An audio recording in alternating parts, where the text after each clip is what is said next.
Bonjour à tous, alors aujourd'hui je te propose un petit exercice portant sur les limites de suite. Donc l'objectif de cet exercice ici c'est d'utiliser le théorème de comparaison. Donc comme tu peux le voir, ici on nous demande de démontrer que la suite UN a pour limite plus infinie. Donc déjà dans un premier temps, je t'invite à faire cet exercice de ton côté, donc de mettre la vidéo en pause. Et lorsque tu auras terminé, de mettre la fonction play afin de pouvoir voir la correction avec les explications. Je suppose que tu as eu le temps de faire cet exercice, donc nous allons corriger cela ensemble. Déjà ici, on peut dire quoi? Déjà, on peut dire que pour tout entier naturel n, on a quoi? On peut dire que exponentielle de 2n plus 3, c'est supérieur ou égal à exponentielle de 2n. Et bien sûr, c'est supérieur ou égal à 0. Pourquoi? Comme tu sais, la fonction exponentielle, c'est une fonction qui est croissante sur 0 plus infini. D'accord? Donc ensuite, comme nous, on va avoir un est égal à la racine carrée d'exponentielle de 2n plus 3. Donc là, ce qu'il faut faire, c'est de mettre maintenant la racine carrée dans chaque côté. C'est-à-dire qu'on va avoir racine carrée de exponentielle de 2n plus 3 qui sera supérieure ou égale à la racine carrée d'exponentielle de 2n.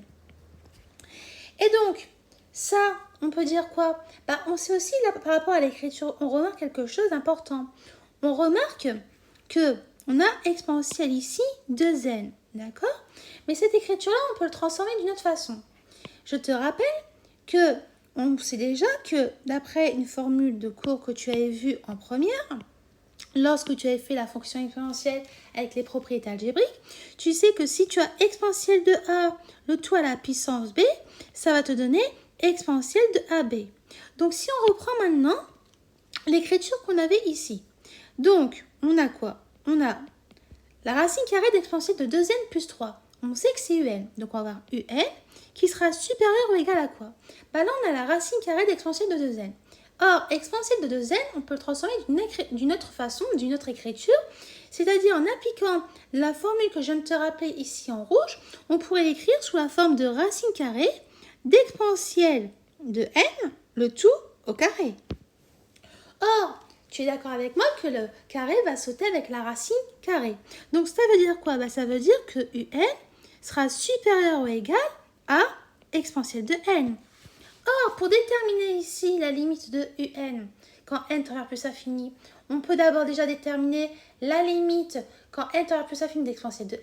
Et lorsqu'on va trouver sa limite, on pourra conclure la limite de notre suite un. Donc, déjà, on va écrire quoi?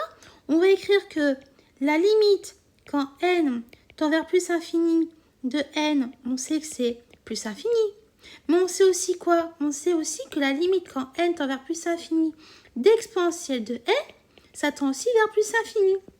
Donc, si exponentielle de n tend vers plus infini, on comprend que d'après le théorème de comparaison, que la limite quand n tend vers plus infini de la suite un va aussi tendre vers plus infini. Donc, d'après le théorème de comparaison,